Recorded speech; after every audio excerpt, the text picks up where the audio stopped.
आप सभी श्रोताओं को मेरा नमस्कार। हाजिर हूं मैं एक और नई कहानी के साथ। आज की हमारी कहानी मुंशी प्रेमचंद द्वारा रचित एक लघु कथा है जिसका नाम है बाबा जी का भोग। इसे आप सुनेंगे मेरी यानी सुरभि की आवाज में। तो सुने, आइए सुनते हैं। रामधन अहीर के द्वार पर एक साधु आकर बोला, बच्चा तेरा कल्याण हो, कुछ साधु पर श्रद्धा कर।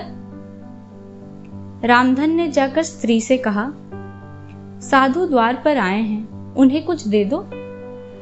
स्त्री बर्तन मांज रही थी और इस घोर चिंता में मग्न थी कि आज भोजन में क्या बने। घर में अनाज का एक दाना भी न था।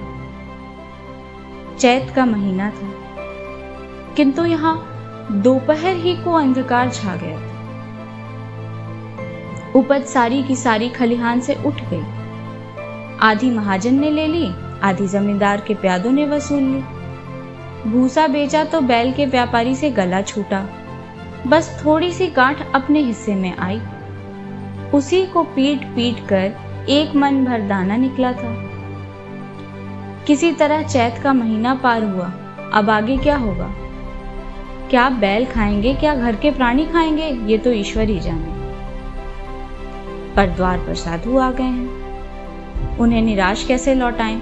अपने दिल में क्या कहेंगे? स्त्री ने कहा, क्या दे दूं, कुछ तो रहा नहीं। रामधन ने कहा, जा देख तो मटके में क्या है, कुछ आटा वाटा मिल जाए तो ले आ। उसकी स्त्री ने कहा, मटके झाड़ पोंछकर तो कल ही चूल्हा जला दिया था, उसमें क्या बरक्कत होगी।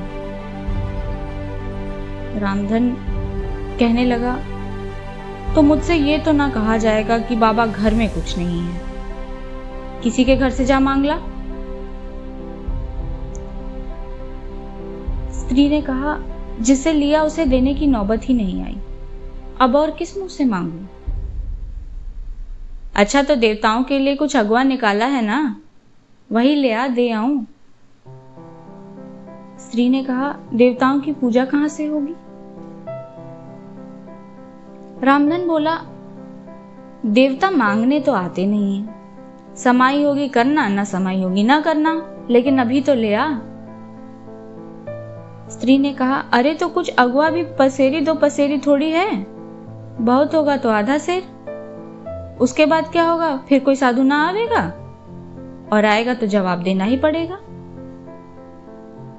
रामधन बोला, ये बला तो टलेगी, फिर देखी जाएगी।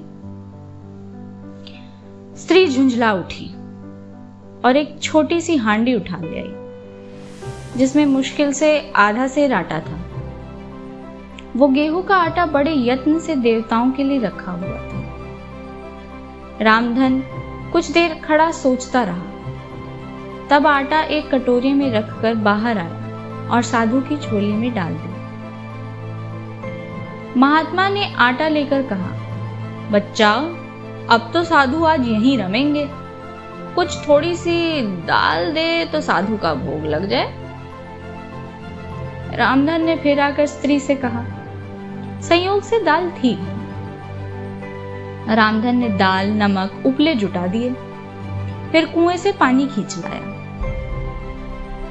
साधु ने बड़ी विधि से बाटियां बनाई, दाल पकाई और आलू झोली में से निकालकर भुर्ता बनाया।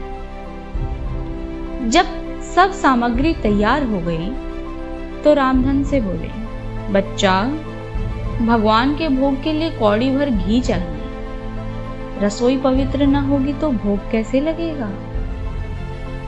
रामधन बोला, बाबा जी घी तो घर में ना हो। बच्चा भगवान का दिया तेरे पास बहुत कुछ है, ऐसी बातें ना कह। साधु ने कहा, महाराज मेरे गाय भैंस कुछ नहीं है, घी कहां से होगा। बच्चा भगवान के भंडार में सब कुछ है, जाकर मालकिन से तो कहो। रामधन ने जाकर स्त्री से कहा, घी मांगते हैं, मांगने को भीख, पर घी बिना कौर नहीं घसता। तो इसी दाल में से थोड़ी लेकर बनिए के यहाँ से ला दो।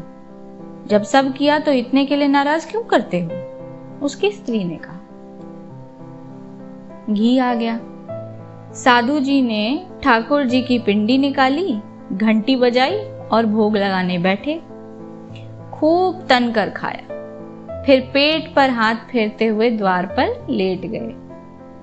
थाली, बटली, कलछुली रामधन घर में मांजने के लिए उठा ले गया।